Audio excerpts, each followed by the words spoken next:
Welcome to Season 3 of RecLess, the podcast making you smarter and more knowledgeable about the field of parks and recreation. Your hosts are Shane Mize, Jay Tryon, and Tom Venniro, three career-long friends from around the country who are joined by a surprise guest each episode. We're glad you're here. We hope you enjoy the ride. This is RecLess.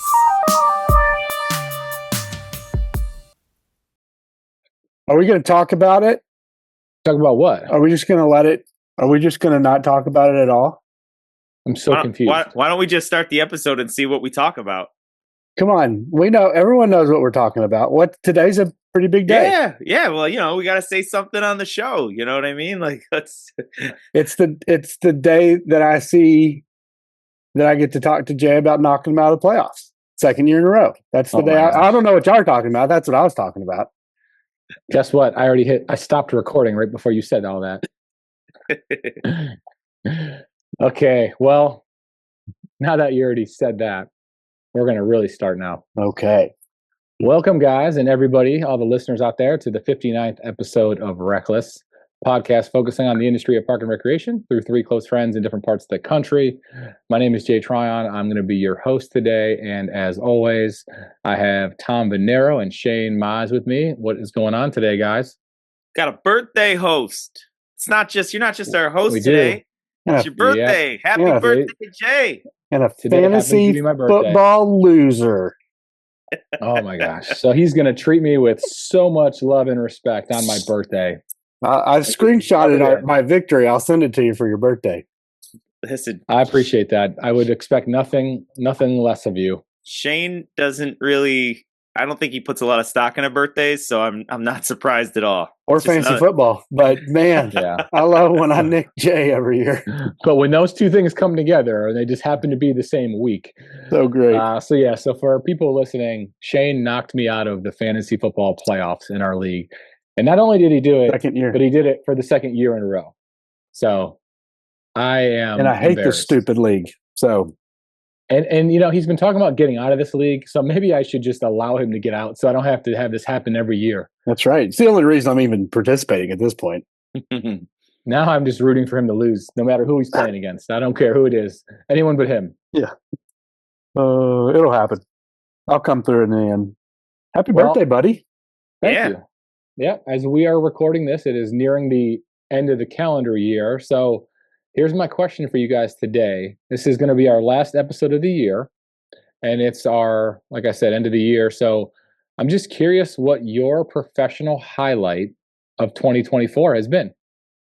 And there's a lot of things that I was like thinking about this question, and I'm like, obviously you guys just went through going to the Oklahoma conference together. And I went to a conference together. We recorded a lot of different podcasts this year, and then you guys have had individual accomplishments within your department. And I'm just, there's a lot of different ways to go with this, but on the spot, 2024, what is one highlight that sticks out for you? I'd go first.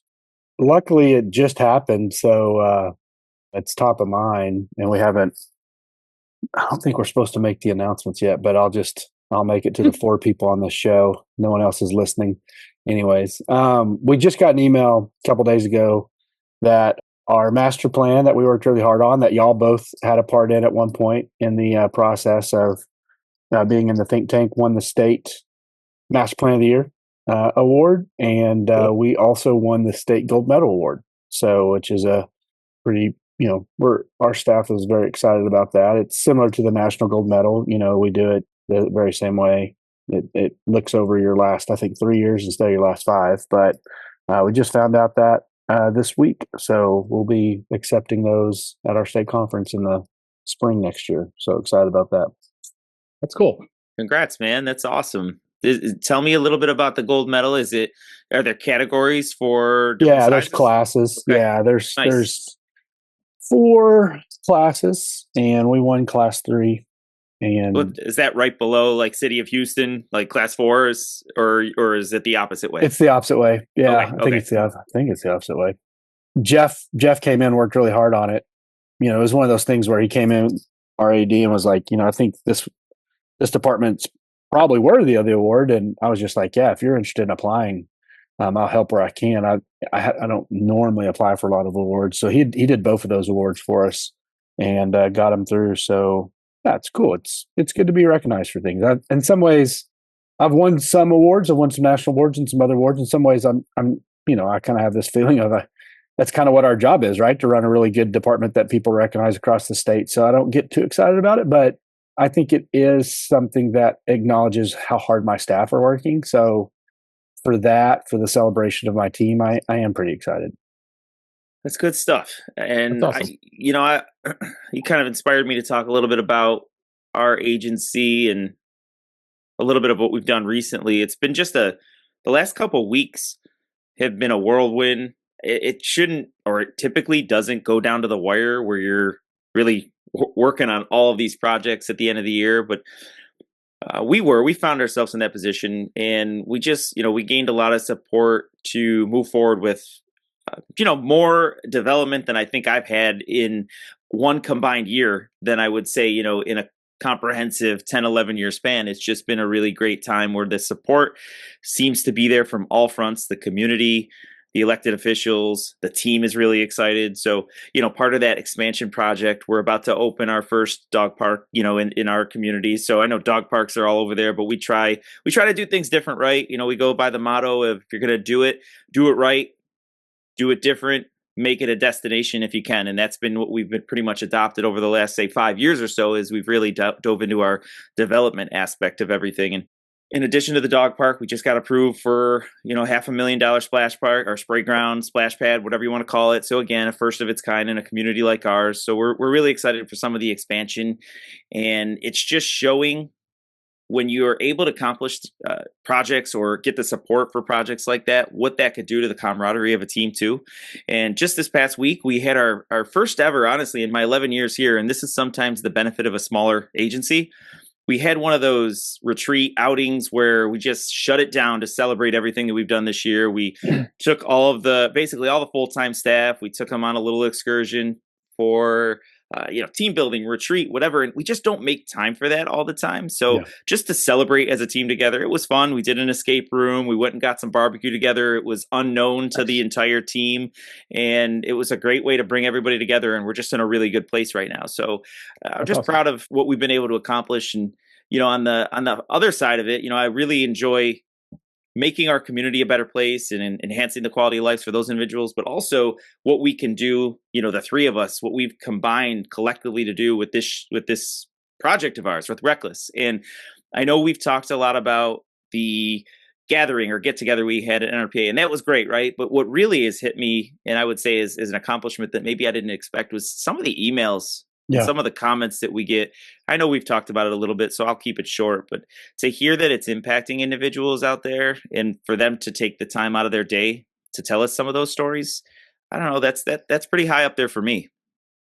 Yeah, because we just kind of talk to each other on this thing, and we don't see the audience. Well, we did see the audience once in Oklahoma, and that was a little unnerving, but we don't normally see the audience, right? Or the listener. And so to hear feedback when we do, it's pretty cool. It's been great. I agree. Yeah, I was having a conversation earlier this week with the director in Tennessee, and RecLess got brought up. I brought it up just because we were talking about something, and he's like, "Oh, yeah, I have a lot of colleagues that listen to that." And I was like, "Yeah." He's like, "Yeah, they're big fans of it." I'm like, just totally nonchalant, wasn't a plug. It was just the conversation we were having, and it got brought up. And it was kind of neat because it was my first time talking to this person. So I did not know them historically. I did not have any background with him, and he didn't know me. That's cool. I'll go really quick. My thing that I was thinking of is, and we're going to talk a little bit about NRPA schools with this guest today. So it kind of plays in this role, but I joined the team over at Supervisors Management School this year and really enjoyed that. It was an experience that I've wanted to do. Getting to dive into conversations with professionals around the country at a school like that on a deeper level than a typical conference was really impactful, both for me personally and for them as well. And it's really neat. It kind of shows the impact that we can have, not just on a one-time basis, but when you're with someone for an entire week and then it rolls into weeks later or months later when continued conversations are still happening around those topics that you're teaching on, it can show the impact that we can have and really build that networking that we've talked about so many times. Let's dive into today's guest. Anonymous Penguin. Anonymous. The name of the guest is Anonymous Penguin. And I actually don't know what that means. I did Pittsburgh not talk to them Steeler or about their Pittsburgh name. Penguins fan? Maybe they're a Pittsburgh native. I don't know what other penguin there'd I mean, be. it's holidays. Penguins are kind of a, Are they? maybe. Yeah, Are they? March I of wouldn't the. think that. Do you think? Hey, question for Shane: if you go to the zoo, do you typically see penguins? Yes, I do. I love penguins at the zoo. I mean, So- I don't like the zoo. Kind of goes back to an old Zeus- conversation from season 1, I The believe. zoo sucks. What was it? Porcupine? Was that my animal? It was. That comment was all about porcupines. Yes. So They're at the zoo. but I don't care what you say. Today's guest, I was going through all of our previous guests, and we've only had the state where this person resides. We've only had one previous guest. We've joked about, like Illinois, we've had 7, 8, 9 guests. This person lives in a state we've only had one guest. We talk a lot about food throughout the podcast. This person did give me one insight on food. They hate pickles. That's the one thing they told me. So that probably doesn't give you anything, but I'm just putting it out there. Pickle hater. This person, Pickle. How do they feel about cucumbers, though? you can ask them. I don't know yet. They have survived heart disease and brain cancer. Damn. So, yeah, definitely a I tough already individual. cursed. Sorry. Earmuffs Rooney. Our guest is a current regent of the NRPA Revenue Development and Management School. Our guest is heavily involved in CAPRA, has served as a visitor, a mentor, and a part of several review teams. They are a graduate of both NRPA Supervisors Management School and NRPA's Revenue Development School. They are all in on schools. Yeah, this is a cool fact too. This individual today, at the age of 14, started their first job as a pool attendant with the department where they are now the director. Oh, that's cool. Were they there the whole time? Or Nope. Okay. Nope. They have been with other departments. Our Our guest is this year's recipient of the NRPA Dirk Richwine Professional Mentoring Award. the one that just happened, or the upcoming one? That we don't know who's Yeah. getting it next year. That I hasn't don't even know when they opened do yet. awards. So was last it was year's this winner? year. It was awarded in Atlanta. So you don't have a hint, so I'm gonna just open it up. Today's guest is the director for the city of Miamisburg Parks and Recreation Department. Please welcome Ryan Davis. Hey, y'all. Welcome. Hey, Ryan. How's it welcome. going? Good. Nice to meet y'all. Nice to meet you. Nice to meet you. Congrats Congrats on the Ryan. award. Yeah, I appreciate congrats. that. Yeah, it's I'm kind of like Shane in that I don't really like awards for myself. Great for the team. I don't really need one, but it was a nice honor to have that, and had a special relationship with Dirk, like a lot of us did. So having that connection was very valuable. That's very cool. impactful.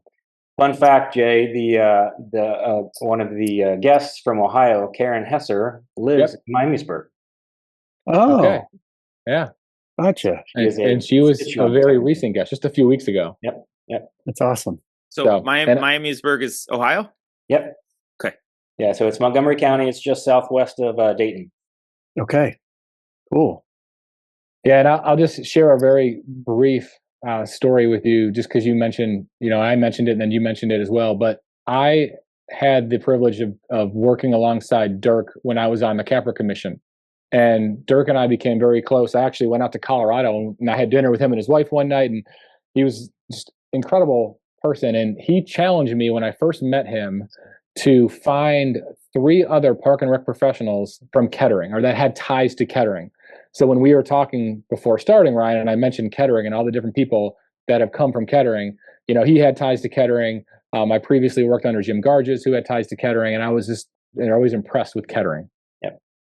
So, but in regards to Miamisburg, I did some research on your department, and I came across the Riverfront Park that opened earlier this year. And the design of that park just was very impressive, looked amazing.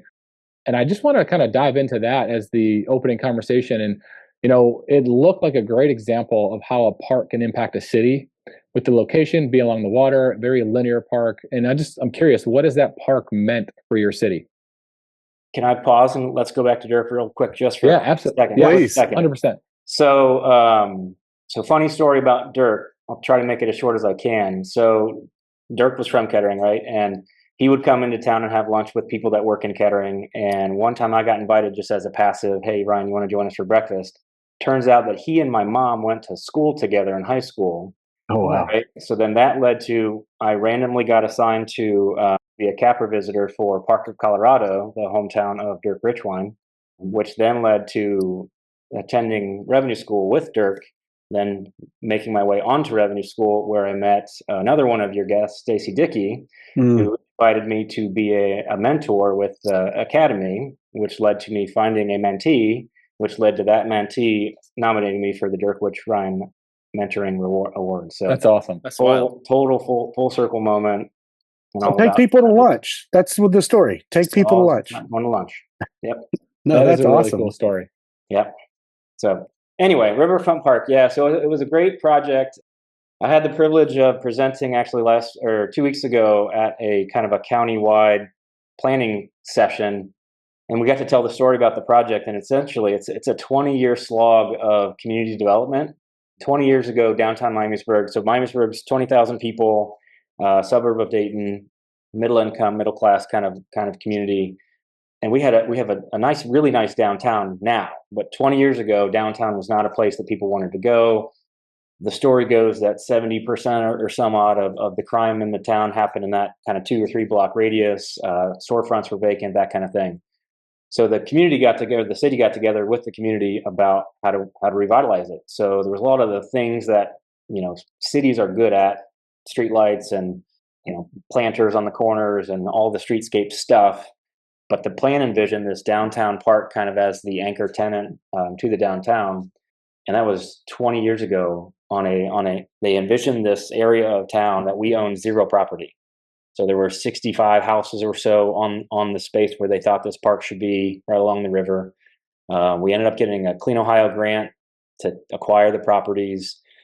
There's a billion stories along the way, but one story is we acquired a property. We started taking the siding off the house, only to find out there was a log cabin underneath, which belonged to the founder of the community. So it was historical, so we didn't want to get rid of it. We got a state grant, put it on a semi truck, and drove it 2.5 blocks down the road. Kind of our historical site. Anyway, so the project got designed probably 3 times in the span of 20 years. It went from a $22 million thing, which was amazing, but probably not feasible, to a, $15 million, $10 million middle grade thing. The economy wasn't ready for that type of a project in Miamisburg yet. And then we found ourselves in COVID. I took this job in June 2020. Oh, and wow. At that point in time, we weren't going to do a whole lot, but we came out of COVID, like a lot of cities, I think, a little bit better financially than we thought we were going to. And so kind of the opportunity presented itself to actually finish this thing, right? So we kind of went into it with the idea of, instead of a 7-phase multi-year thing, let's just get the darn thing done. The community's ready for it. They've been asking for it. They already told us what they want. Just give it to the people, right? So they created this really interesting project where the design's amazing and the team did great, but it ended up being $5.5 million. The city paid cash for it. Wow. And the community loves it. We did a ribbon cutting in May this year, and one of the things that I think are the most proud of is, we said, this is not our park. We don't exist for this thing to be here. It's the community's park. They're the ones that wanted it. So we did a 1,000-person ribbon cutting with 1,000 feet of ribbon and 1,000 pairs of scissors. So every little kid, every person that's been part of the journey got to cut the ribbon and take the ribbon home with them. So it was just a really good moment of connecting the dots on what community can do when they come together. That's really cool. Yeah. That's a huge project. And when Jay was doing the intro, I don't know if you're a Miamisburg lifetime resident, or at least just in your teens, it sounds like you were for sure. Jumping from Kettering to there, some people would consider not a career jump, right? Maybe laterally, or at least Kettering, something we've heard of a lot. In fact, Jay's talked about it and how much he knew about it even before he knew anything about the town. He had heard of the agency. And so making that jump, one, was that difficult to do? And two, were projects like this that I would imagine you grew up hearing about as a kid. was that maybe a reason to go back to your hometown and make it the place you always kind of thought it would be? And what is it? I'm going to do a third question, guys. Is it tough to do that when you're known in that community, right? Like, is there more pressure coming in? We've talked about this a little bit, going back home and working for an agency where maybe you're at least 14-year-old Ryan that everyone knew, and maybe even they knew you at 8, or depending on however long you lived there. Is that even more of a challenge? Yeah, it's probably a pro and a con, right? Like some people it's really good, some people it's really bad. I think I remember in 2015 when I went to Kettering. So I applied to take over Bill Cheerhart's job, and Bill is one of the people that's got a name in the industry as well. And I remember applying, and I'm like, there is no way, there is no chance. Like, I am this little guy from this little town. It's 2 miles away, but it still feels like just a massive leap, right? And then I got to Kettering, and Mary Beth and her leadership and the team there really infused you can do it if you actually just put yourself out there a little bit. And so Kettering was this amazing opportunity to actually grow in leadership and exposure. You were expected to go to conferences, you're expected to speak at conferences, you're expected to, make connections and put yourself out there, which may not be traditional in smaller type agencies, right? Sure. Maybe it's a resource conversation, maybe it's an intent, whatever, who knows. So funny story though, I was at Kettering for about a year when the director job in Miamisburg opened up. And so before I left to Kettering, the director job was probably my target here in Miamisburg, but it was, full, and I'm not here to kick someone out, and there wasn't anything wrong. Everything was good. I just needed to find somewhere else to go. So that job opened up, had a conversation with the city manager. He's like, if you want the job, it's yours. And so I went into Mary Beth's office and I said, I think I need to go back home and take this job. And she looked me dead in the eye and she said, you're not ready. It's not your time yet. You've only been here a year. You can do that job, right? It's not that you're not ready, you're not qualified, you're going to be terrible at it. You haven't learned enough yet, right? I love that. We don't do that enough in our industry. Tell people you're not ready yet. Yeah. We pump them up too much. Wow, that's great. Yeah. How did you feel? So it was a weird thing, because as soon as she said it, I was like, you're totally right. In our industry, it takes a year to just get your shoes tied because of how seasonal we are, right? Yeah. And so I had just gone through that. So let me give you a quick preview. So 5 months later, I find myself in a hospital with a 95% blocked artery in my heart, which I guarantee you, had I been a director 5 months into a brand new job, there's no way I'm paying attention to that. I'm just full pedal to the metal, Right. So who knows what that means, right? So then 6 months after my heart stent replacement and learning how to kind of take care of myself a little bit better again, I started getting headaches and stuff. That turned into a brain tumor, which ended up being brain cancer, which led to chemo and radiation and all the things. And again, Kettering was the most supportive place, and they are so well resourced in such a tight community that my being absent didn't destroy them, Yeah. And then when you come back from all that, you kind of have this renewed energy, renewed, zeal for life, so to speak. And you can actually, what's the other great thing about Kettering is you can make an impact, right? So again, I applied thinking I'm just an idiot kid from across the river, never going to get this thing. Turns out I can make a difference there, right? So anyway, so that all changed everything, because that's when Dirk happened, and that's when Revenue School happened, and that's when conferences happened, and that's when speaking happened, and that's when all that stuff kind of came to fruition. So she having that hard conversation not only had a pivotal moment in your career, probably had a pivotal moment in your life. I mean, might have saved your life if you go unhealthily into a job that you're fixing to run full speed downhill and try to do the best job at. Yeah, that's insane. Wow. Yeah, the idea of climbing the ladder is a fallacy, and we have to really pay attention. I think we got to pay attention to where we're best primed to make the most impact right now. That's great advice. I don't know if I answered any of those questions, but no, that was good. No, I think, and I agree with what Shane said. That conversation, had it not happened, it's, you wonder where things would have gone. Yeah. And kudos to her for having that conversation, because I feel like, like Shane said, we pump up people so much, and you're ready for it. Yeah. Go girl, go boy. You can do it. Yeah. And there's been a lot of times where I've actually, maybe not pumped someone up, but not had that conversation that was probably due to happen, but it was more like, continue what you're doing and we'll work on the next steps, but instead of being more maybe honest, to be like, just to put it out there. And to be fair, like, it wasn't a mean conversation. It was totally loving. It was totally in my best interest. But it was just the truthful love of good leadership. Well, sometimes the mean part of a hard conversation is not saying it, right? Like sometimes the hard conversation needs to be had. The hard things need to be said, and if you don't say it, you're actually doing the mean thing to someone because you're doing a lot more damage to people. Yeah, you ever get those reference calls and you're like, I really don't want to have this call, and then you give them the review, and it's like, actually, I'm going to set them up for failure right now. Yeah, I know that they're not ready for that job. Yeah.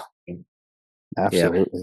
Yeah, Shane, you and I've had that conversation a few times, and I mean, ultimately, you have to look out for other individuals, right? That's part of being a manager. It's not all yeses, right? It's all just, and it can't be rainbows all the time. You have to have a difficult conversation every once in a while. So I love the advice that you just gave everybody, Ryan. And I've got a lot of questions based on your story, which is really fascinating. But I do want to go back to what Shane was going. There was one part of his 7-part question that we did not get to. And I had a very similar situation, Ryan, not physically at all, but I had a hometown situation where the supervisor of my hometown had called me up, my predecessor, my mentor. She was retiring, and I had worked there for 5 years and made enough impact in 5 years that the gentleman called me and said, the job is yours if you want it. And I was so on the fence on that, and I didn't have I was already in my position now. So it was more of a lateral move, but it was a little bigger agency. It was my hometown. And so there was almost this feeling of, wow, what a really full circle moment that could have been.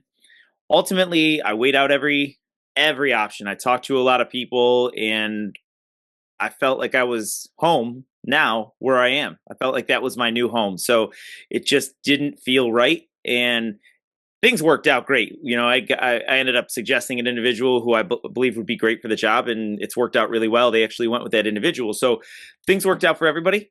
But I always wonder what it would have been like if I went back home. And so you got that opportunity now, right? After every life experience you went through, which I think we'll get more into that at some point. But I do want to talk about that. Tell us a little bit about that experience after being after being removed from your hometown for quite some time and then going back. Was that a really easy transition? Were you really well received? And you said there's some pros and cons there. Maybe talk through some of those challenges and some of those benefits for someone who might have a situation that pops up like that in the future. So, I think you all would agree and I'm not knocking anyone else in kind of the public sector, but what we do in Parks and Recreation is so impactful to people, and we're so intertwined with people that if you are successful, you will naturally have a community of people that are kind of pulling for you. So me coming home meant there wasn't a parade or anything crazy like that, but people welcomed me back because they knew who I was. They knew what I could do. They saw it in a different role that I've had before, those types of things. So that part was easy. And I think from a vision perspective, I could see that the department needed some wins. Right. So when Shane, you said, what does it feel like to go from maybe a step down, maybe from a at least from the outside perspective, not a bad way, right? From that system to this type of a system. I was telling Jay, one of the consultants at Pros Consulting, and we have a good relationship, and he's like, "Hey, I can't believe you took this job. You left Kettering to come here, and the parks here. I mean, they're not the worst things, but this is not Kettering, Ohio, like National Gold Medal and all this stuff." I said, "Yeah, but I know the people here, and they know me, and I know what we need, and I know what collectively we're all working towards, and I really think I can do that. And I've always kind of judged myself based on the impact that I can have, with a magnifying glass after what I've been through. So any of us, I think, the 4 of us specifically right now, we can all make an impact wherever we go, right? So, but if you get the choice and it feels right at the time, might as well, right? Yeah, go back home. if I'm number 2 at Kettering, what's left? Is that top job?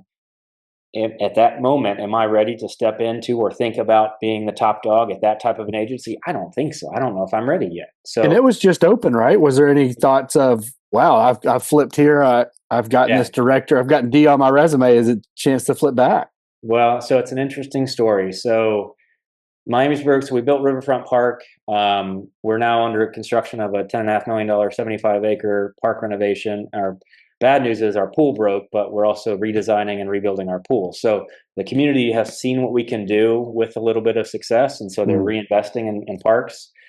So the mission of why I came here still exists. So it's not time to leave yet. Yeah. And relationships and mentorships and all that stuff is very valuable. So the new director at Kettering is Bill Cheerhart. Oh, who you replaced? He and I kind of worked together in our career. We both taught at revenue school. We go to lunch, breakfast, coffee once a month routinely, and it's his time to go home. That's his hometown. So wow, that's awesome. It kind of works. Question, Tom. So I don't live in Miamisburg. I live in the town right next door. So I think there's a lot of value in living in the town that you work in, but having grown up here and knowing all the people, that box is kind of checked. I know the community, but by living in the community right next door, it does give me that little bit of distance to not kind of be all Miamisburg all the time, if that makes any sense. Yeah, absolutely.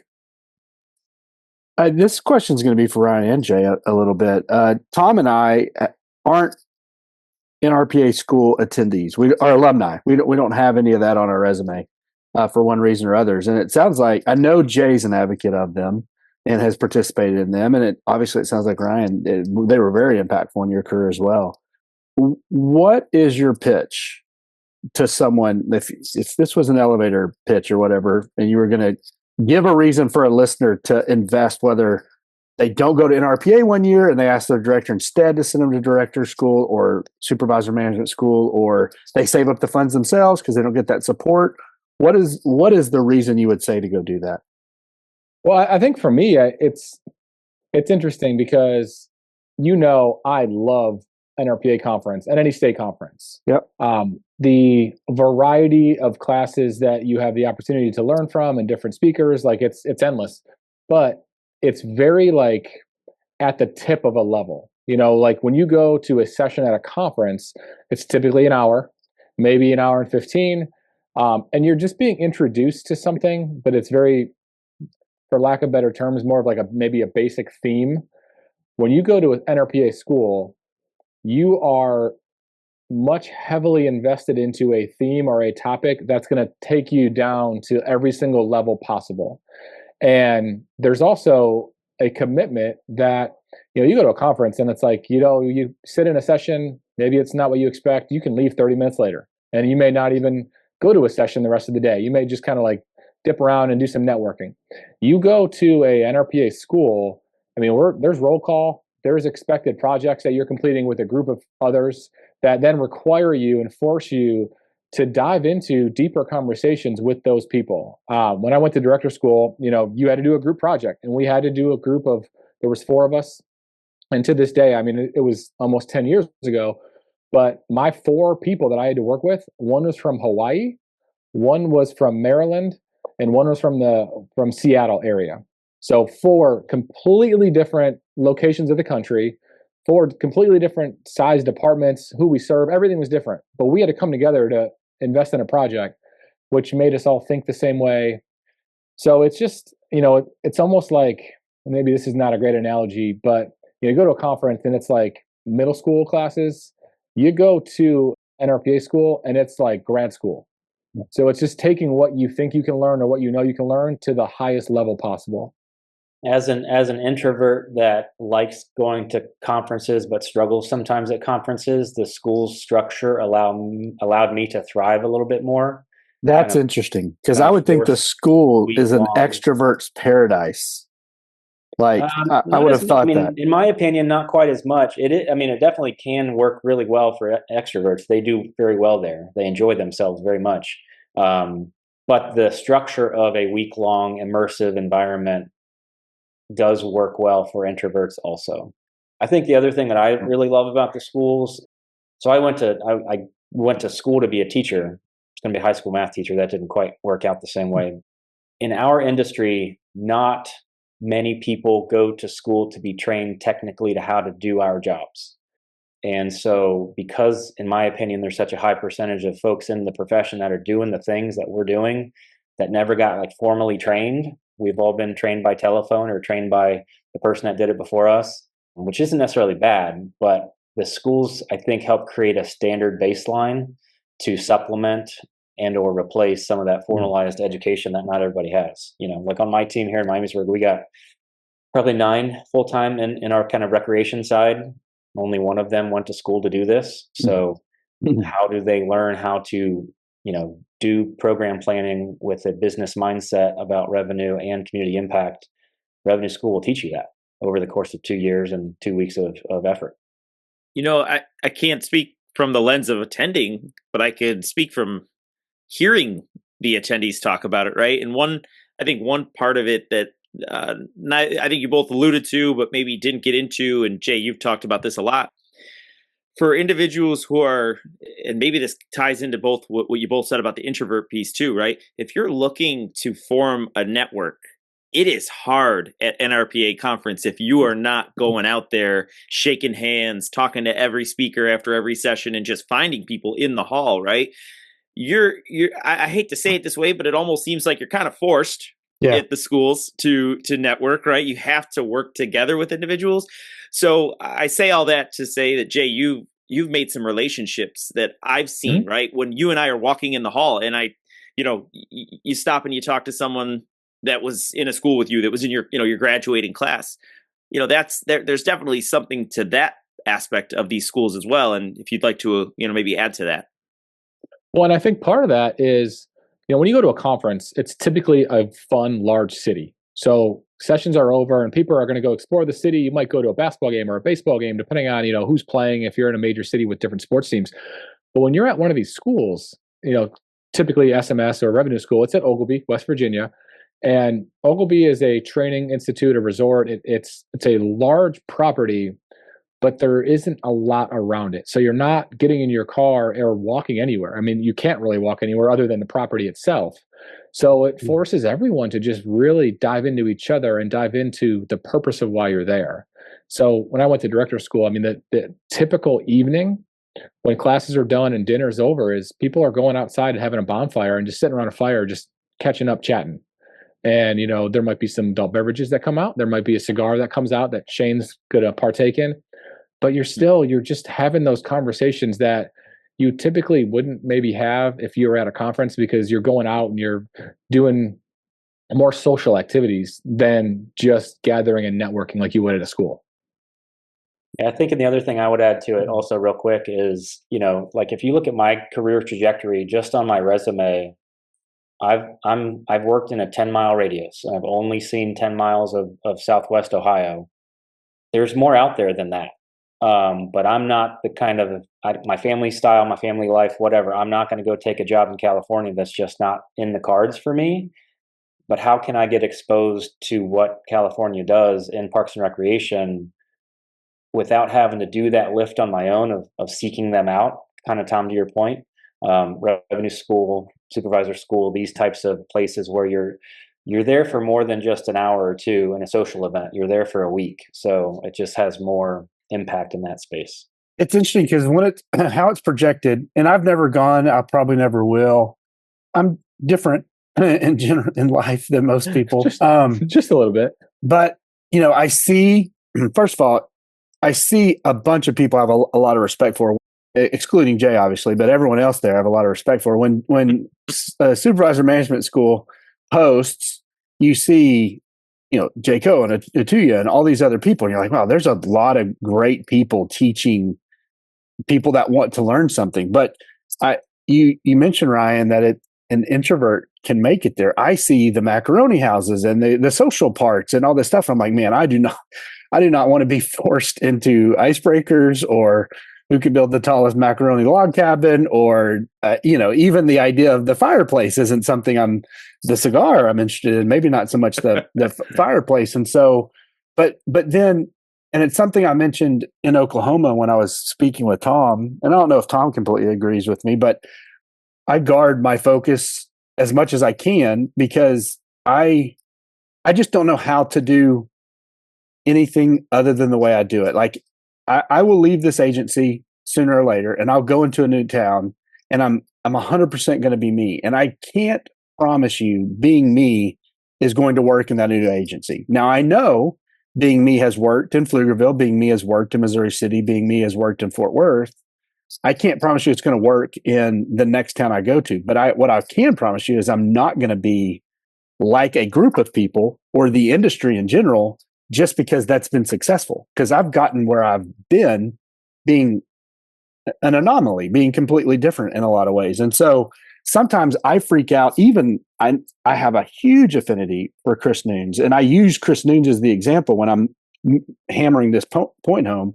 I can't be around Chris Nunes too much because at some point I'll start to think, what would Chris Nunes do in this scenario? Or, how would Chris solve himself of this? And I got myself into those situations. I'm the only one that can really get myself out. And so I think at times I've thought, man, I would hate to be around a group of people, not in a bad way, but in a guard my focus way and come out thinking like a group of people. So what does the leadership, because both of you are in leadership, what does the leadership do to make sure that everyone goes in as individuals, but also leaves as individuals, taking more knowledge away without everyone thinking the same, right? Because there are what works in Kettering is not going to work in Pflugerville. And what I don't want is to send someone off to director school and hear the Kettering way, and it might not work in Pflugerville, right? So how do you make sure that you learn to grow and to lead and to lean into what makes you different, but also not say, well, this is what worked in 3 other cities, I'm going to try this here?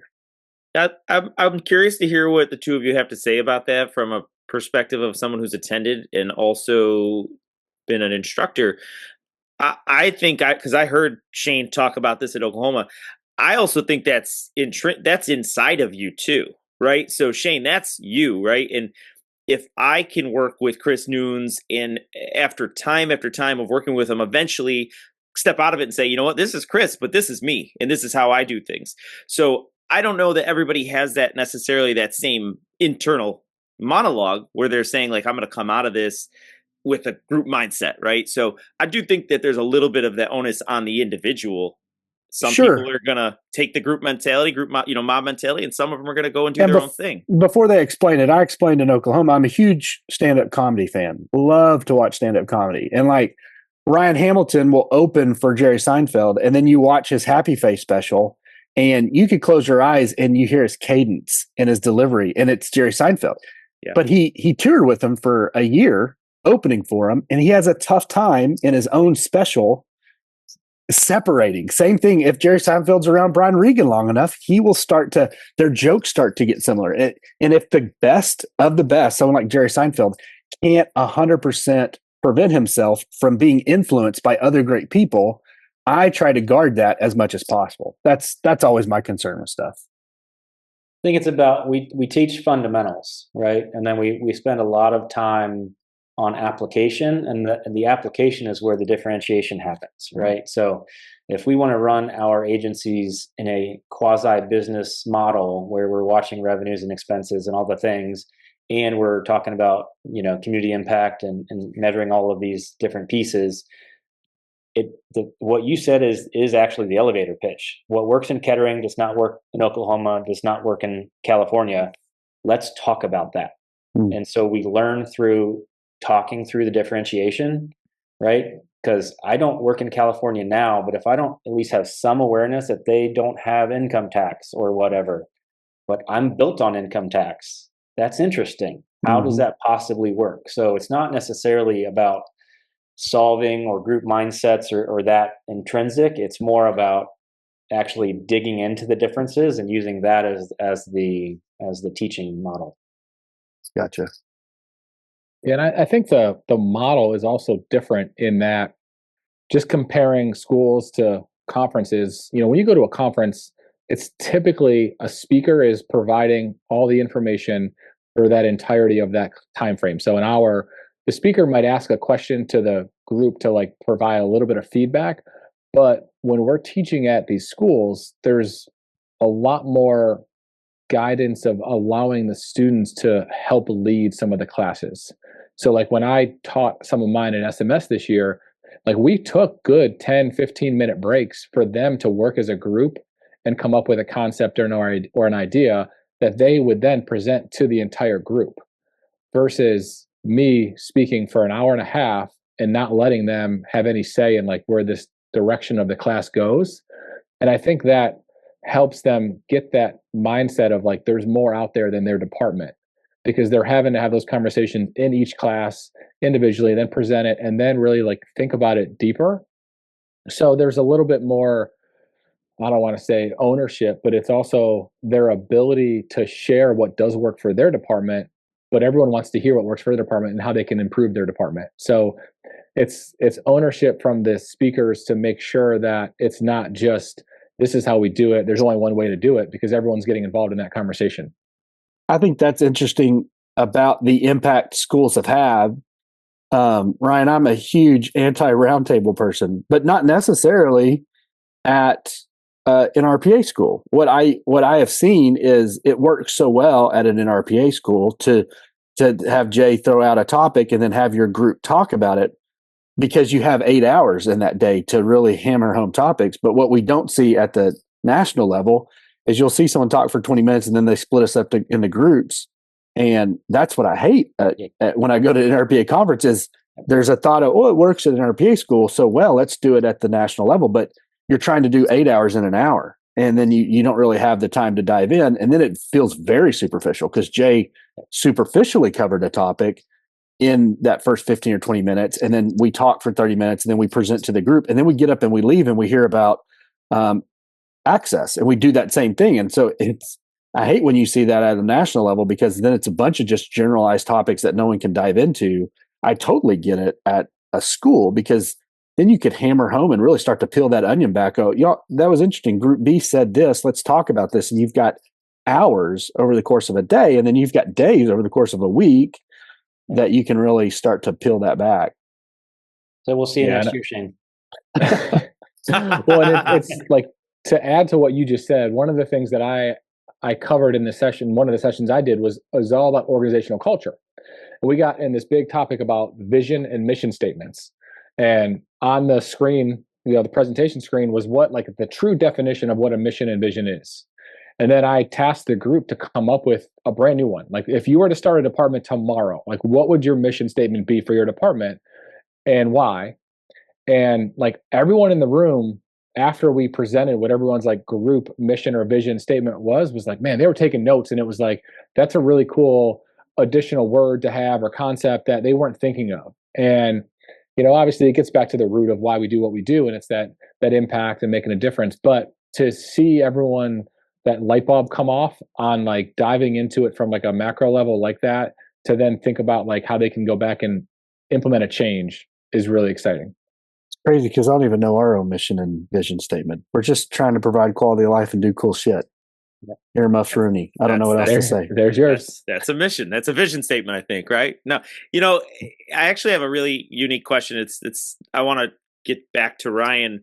One quick question. When you're doing these schools, and I've had some, I was actually, you want to get back to Ryan by talking about the schools again? That's a very unique package that you're fixing to lay out for us. It's a very quick question for you guys. Do you allow these individuals, when you were talking about the missions and the visions, do you allow these individuals to use technology? Like if I wanted to use, I'm just being ChatGPT yet? Yeah. Like, hey, I'm sure that they could find a pretty good mission or vision if they prompt it correctly. Or no, is it still the old fashioned style? Sit there with a pen and paper or whatever it is. Just curious. It was pen and paper in the one I did. Did people get on their phone and Google something? Probably, but it wasn't, I didn't say you cannot use technology, but because of the conversations that are having within the group of 4, 5 people, I don't think people tend to go that way because they enjoy these conversations. They like being around like-minded professionals. And Ryan, I don't know if you have had similar experiences. Yeah, it's a little different. I think I try to focus. I think it depends on the regent, the instructor, the topic. All of those things matter, right? But in general, I can tell you from my perspective, my goal is to teach people how to think about the thing the right way, not necessarily get the right answer. So like if you're in one of my classes and I kind of have a financial, budgetary, economic impact, those types of courses seem to line up with what I teach most frequently. So if you're like, hey, can I chat GPT this? My question is, can you do that at work? And if the answer at your work is yes, then my answer is yes. I don't care what you do. It's your solution, right? I need to teach you how to think about what we're talking about. And if chat GPT is your way to kind of get there, more power to you. So Ryan, one of the things in the intro to Jay was that I picked out from, made up a big part of you, was the schools. The other part was mentorship, obviously winning the Dirk Tryon. And what does your mom think about you winning an award after a classmate? That's pretty interesting. Yeah, so it's really interesting because they randomly knew each other, Okay. but they weren't like close. But okay. Every time I'll say, "Hey, I went to Dirk, lunch with Dirk or breakfast with Dirk or whatever," she's like, "Oh yeah, I remember that." And then they also, random fact, they had Nancy Cartwright, the voice of Bart Simpson, was in their graduating class. So Oh, wow! Anyway, so That's cool. So, but it was she did not know him professionally the way that we kind of knew him professionally. So the name on the award didn't mean as much to her as the impact of how somebody from that town can make that big of an impact in the global space. And then, holy crap, my son is actually connected to that universe some way, Well, that's the scary thing about going home, right? Is like there are going to be some people that know you and they are rooting for you. There are going to be some people that know you and like, that's that knucklehead that used to run around with my school. Kid. Yeah, he was the one, rearranging street signs or whatever. That guy's our Parks and Rec director now. But back to the mentoring part. Mentoring is obviously something that you value and you have also used as a way in your career to further your position, but also further others. So what is it? Because we probably disagree in some ways in mentorship too, but what is it about mentorship that is impactful enough to you that you would ultimately be recognized for it at the national level? I didn't seek that out as a way to further anything. So when Taylor, the mentee that I work with or the chat with, called me and was like, "Hey, I nominated you for an award," I was like, "Please don't do that." That's not. I mean, thank you, but wow, because that's not what it's about, right? So all I know is I've always been the kind of person that is, if someone says, "Hey, I think you might be helpful in this way, and you can help someone," I said yes, right? And then so I don't know how to describe this. I didn't set out to mentor anyone. I just set out to create a relationship with someone. Turns out that person was interested in hearing what I had to say. But I didn't do that work. Actually, what was most impactful is that they decided to take what we talked about and put it into their life. Right? I mean, I say a bunch of random stuff all the time. Most of it's garbage. Right? So was the Taylor pairing organic or free? Okay. So when I think about mentorship, I think the organic ones are the only ones that ever really work. And the ones where from point A to point B, we signed up, you signed up, we paired you, those have a tougher time working. And so this Taylor one was organic. That's great to hear. Well, sorry, I may have misunderstood you. It was paired through the academy. Oh, okay. So it was very random. Okay. But it's working. It was assigned, but it was random. There was no preconceived connection. So. Ryan, I believe that those. I disagree with Shane. We talk about this all the time, but I think those pairings have the absolute chance of not being the right pair. Yep. But they can be amazing. They can really lead to some really great opportunities and conversations and relationships. Yep. Which clearly this one did, and you had a very large impact on Taylor. Obviously. Yep. Yeah, and then it's mentorship as a philosophy or as a way of approach. I mean, that's what this is. This podcast is mentorship, right? In a way, right? It's maybe not the direct one-on-one conversation, but it is still having an impact on people by influencing them through lived experience, right? So, when Bill and I go to lunch once a month or whatever, we are mentoring each other, even though that's not a defined thing. right? I mean, you could call us friends and colleagues all you want, but when we talk work, I'm like, holy crap, what do I do with this thing? What would you Yeah. do if that happened? And he does the same thing back. So, sometimes it's like, hey, Bill, I need you. I'm stuck. And then sometimes he's like, hey, Ryan, I think you might have a good idea. And I'm 10 years younger than him and I don't know anything. Right. So that's the value of that mentorship kind of relationship or that, approach is, one thing I tell almost every class or session that I get to talk to is like, I'm just a guy, just like everyone else. I was just in Connecticut speaking at their state conference. And I said, like, your guys' stories are better than mine. I just happen to be the one that's standing up here right now. But if you were up here, standing up here, telling your story and your experience of what you did, you would be leading the same class through the same experiences, through the same stuff. We all have it. It's just if we can kind of get out of our own way a little bit and kind of share it with people, right? Because I'm an introvert. I'm not if we're in I saw you guys at RPA, I just walked by, right? That's just what I did. I would do that too if I saw one of us. I just walk by too, and Shane walks by me all the time and doesn't say hi. So That's right. It's my favorite part. Ryan, can I ask you a question? I'm not sure if you're comfortable, but can I ask you a question related to your health challenges? Yeah. All right, and I'm not so sure if that's something that you go and speak about to other state conferences. Maybe it is, maybe it isn't. And I can't imagine what you went through here in the news about your heart and your brain. Most people will never understand that, right? And I think a typical question you would get is, and you said it earlier, you came out of it with a different perspective. And I'm not going to go there. You can certainly share that. I actually want to know how this profession helped you through those challenges. I feel that our profession always lifts me up, right? Yeah. And that's not necessary. And not, there's obviously some tough times in the profession, but for the most part, for the majority, this profession could really lift you up. So I'm wondering, did your work in the field help you say on those tough days, like, no, I got to keep moving? Did it ultimately help you get through those tough times? 150%. Yep. Because it kind of put a laser focus on why we do what we do. And it served as a moment of clarifying what my kind of purpose is, not too like grandiose, but in the weeds of that story. So before I had the brain tumor, we had about a 3-year vacancy in the parks division at Kettering. And I had done parks in Miamisburg before I got there. And so I was like, you know what, I think I can do this job. Why don't I take that step, get out of the business world for a second. I'll go be the parks superintendent for a while, keep us connected, keep us rolling. I like that stuff. And then had the tumor. So the work of what parks do and how they impact the community was the motivator. And then the job itself became the distraction from the treatment. So my days were, go to the parks office at 7 a.m, 9 o'clock, go get radiation at 11, come back to work, do a little, I'm not actually working, but I'm physically there and I'm not just sitting around thinking, right? Yeah.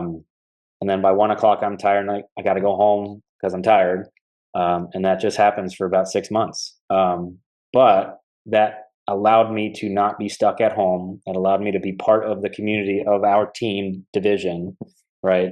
And it allowed me to stay focused on serving other people, which kind of became the focus after that. So after I had cancer, I started a nonprofit for a bit, a foundation where you can see kind of the books back there, but I read a lot because you're just sitting there in the room, right? So I would send books to people that got cancer and, tried to find time to just sit down and talk to people. But one of the books, I'm not going to try to get it because I'll probably screw that up, but it's called Bouncing Forward, right? And so it's taking bad situations and making the best of them. And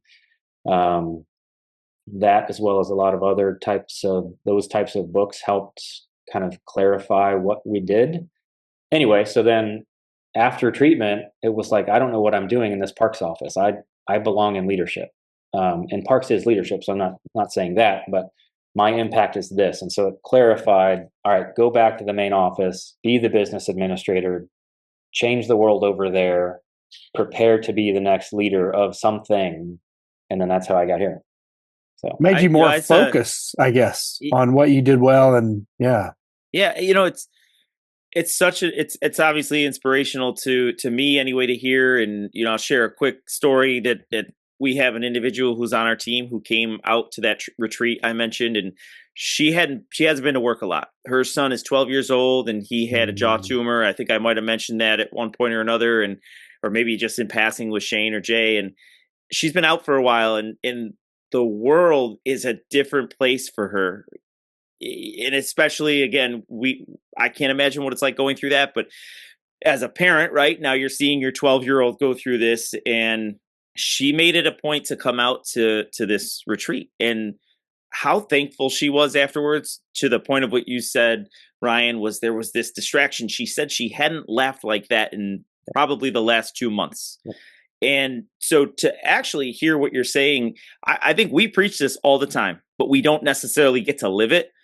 We preach that what we're doing can be a distraction. It can really take whatever challenges individuals are going through at home, and they may be very, very serious or severe, or they may just be kind of their own. Everybody's challenges is going to impact them different, right? But that's how we preach it, right? We don't know what they're going through at home. They come to us, and that's our job, is to make them feel again, and to see that it could happen to someone that's in the field, right? Like I don't know that we think of it that way all the time, that it can impact us that way. Yeah, one of the things that I learned a lot about in that kind of time frame was empathy, right? And I think empathy is exactly what our profession does. We are the embodiment of empathy in the world. Like, people need a place to, get away, to think, to gather, to meet people, to all of the things that we do in Parks and Recreation. The definition of empathy is living and meeting someone where they're at, right? And that's exactly what we do. Being aware of that and being open to that. So, well, you're the second person we've had that through a medical thing started a nonprofit and is, trying to help people. I love that. I love hearing that story. That's incredible. Thanks for sharing. Yeah. Well, Ryan, we're going to switch gears here a little bit and do some quick rapid fire questions. So I'll kick it off. Just first thing that comes to mind. And, we've talked a lot about what we do day-to-day basis and your background and your job, but what are you doing on the weekend when you're not working? What's a favorite activity for you to take part in? I know this weekend might be different with the holidays, but a typical weekend, what's your favorite go-to thing? Yeah, no, this weekend is the typical weekend. So we're in the season of life where our kids are 10 and 12. So I have two daughters. They're both very active in all the things. And the other kind of clarity that we get from some of these experiences is, you go through these seasons where certain things matter more than other things. So my kids are both in basketball right now. I'm coaching my sixth grader, which is a fun, crazy, awful, amazing experience all wrapped up into one. My 10-year-old is in fourth grade. She plays basketball. She does AAU style, so she loves basketball and is really good at it. So it's all sports all the time. Anybody who we talk to in our profession that talks about coaching youth sport, I'm so intrigued, because my kids are 4 and 2, obviously not there yet. I just am so curious about the parents. Do you jump on the refs? Like, what is it like? Because we all know what that's like. And so how have you, this isn't necessarily a rapid fire, I just got to ask you, what's that like, coaching your children? And I'm assuming this is semi-competitive too, right? Yeah, it's select league. Yep. Yeah. So it may also be a reflection of my leadership style a little bit, but we were at the game last weekend and the team is getting crushed by an aggressive team, not crushed, but they were getting beat a little bit, right? An aggressive team. And so I'm trying to coach them up, and my coaching style is like one-on-one, and we're getting close and we're talking about, hey, you got this and you can do this and you've done hard things and you can do hard things. So just keep going. And I look back at my wife and she's like, you can yell at them. You are allowed to yell at them. But like in my profession, I'm like, I'm not yelling. I understand that ref is having a terrible day because everyone's yelling at them. I'm not going to be that guy. But then I yelled at them anyway. So that's right. That's awesome. That's funny. What is anonymous penguin? I don't know. I thought it would be funny. You know how, like, if you're on like a shared document or something, and you're on like a Google sheet. Oh yeah. Yeah. And then my 10-year-old fourth grader, her nickname is Penguin because she falls down a lot. So that's good. That's good. I do love that too. It's very creative, actually. And yeah, I do believe there's been an anonymous porcupine. once or twice while I've been in there. So Shane, the porcupine exists in the zoo of Google. That's right. Ryan, I think it was Jay mentioned something about food before. So we gotta ask you, is there a place that you're telling us to, if we're visiting Miamisburg or Kettering? Well, we're going to Columbus. Yes, we are. So give us maybe, one or two recommendations. And then also, second question, tell me if the Cincinnati chili spaghetti, what is that? Chili. Skyline.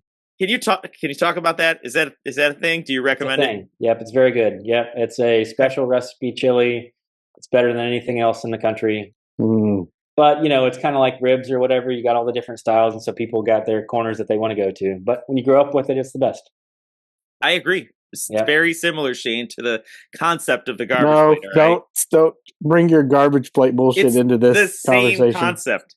All right, so let's get to the other question. And where are we eating, Ryan? Yeah, so there's a little place in town here in Dayton called Old Scratch Pizza, and I'll kind of connect some dots for you. It's just wood-fired pizza, but it's really good. The guy that owns it is the son of a woman that I was in cardiac rehab with after the heart thing. So they put you into the cardiac rehab. The pizza. Yeah, exactly. Yep. So good it damn near kills you. That's their tagline. Good it damn near killed you, but it's worth going back. It's worth going back. That's awesome. How close are you to Columbus? I hate to be the guy that doesn't know anything about the state, but how far? An hour and a half. Okay, so you've been there, I guess, right? What did you think when you heard NRPA was coming to Columbus? So was it about damn time, or really Columbus? Like, what was the thought? Right in the middle, probably. My Parks and Rec logistics brain went, I wonder how they're going to do that. Right. Where's that gonna exist? But then my realistic brain was like, hey, that's really great because that's a lot easier. Yeah. Great exposure too. A lot of your staff are going to be able to go, right? Yep. That's cool. Is there a place in Columbus to eat that you would recommend? I don't know if I could name any off the rip here. There's a lot of good places in Columbus. When I go there, I eat very well. Okay, well, we got some time before we go. We're going to expect you to give us something. Schmidt's sausage. There's another word there, but it's kind of an old school German style place. Yeah. Now we're talking. Yep. I can get behind that. Not to put you on the spot, and you can't use teaching because you said earlier potential teacher. If you weren't doing Park and Rec, what would you be doing? Oh man, I've often thought on those days that suck the most at work. Maybe I'll just go open up like a food truck or like a something like that where you That'd just. be cool. What would you cook? Yeah, we got to know. So I don't even know if that's why I don't have it, because I have no actual idea what I would cook. My kids actually don't like my cooking because I kind of like throw everything together and make it work. And they're like, that's disgusting, Dad. What are you doing? It's a garbage pill. I could relate to that. It'll be some type of conglomeration of weirdness that ends up being okay. But there's no pickles in it, just to be clear. Yeah. So and you're Shane, not. To your earlier question, cucumbers are fine. Cucumbers are fine. It's when we pickle them. That's the problem. The weird oil, vinegary, whatever that is. Nope. So the dill pickle pizza is not going to be. You're not going for that. Nope. Neither is Shane. So no. Hey, come on, it's ridiculous. What was a place you toured with Capra that you didn't know a lot about but surprised by? Pinecrest, Florida. Sounds where beautiful. In Florida is that? It's south of Miami. It's there's not much south of Miami, is there? Yeah, it's a small village, but it's a very, very high-end community that's got a lot of wealthy folks in it. And so getting to spend a week with the crew down there that are doing amazing work, none of them can afford to live there, and their constituents have such high needs and high expectations.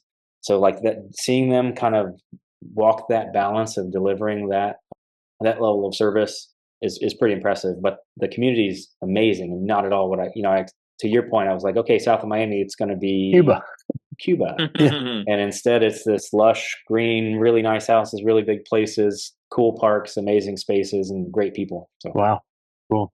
That's cool. Tom, you got another one?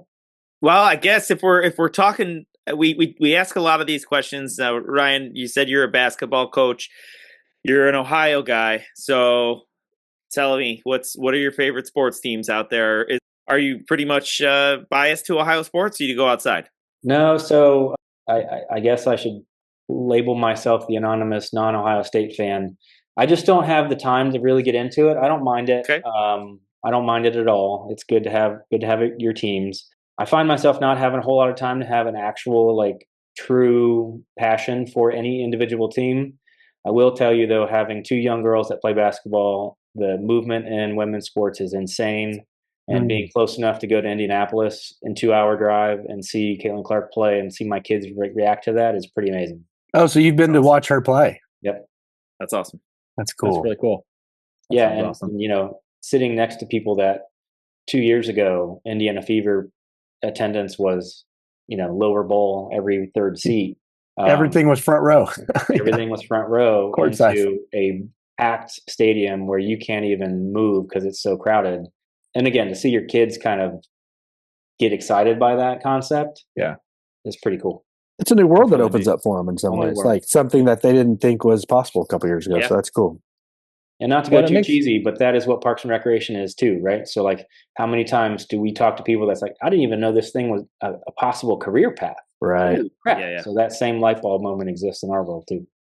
And it makes you wonder, like obviously you said your daughters love basketball, but has their passion for basketball changed knowing that like that could be them? Yeah. Or you see someone that's achieving something at that level, like it's more than just a fun game at that point, and maybe it changes their goal or their like long-term plan of like, man, I want to do that. I think so, right? Like 5 years ago, if your daughter is playing fourth grade basketball and is like, I want to be in the WNBA, you're like, oh, that's cute, honey. And you can Right. pat them on the head.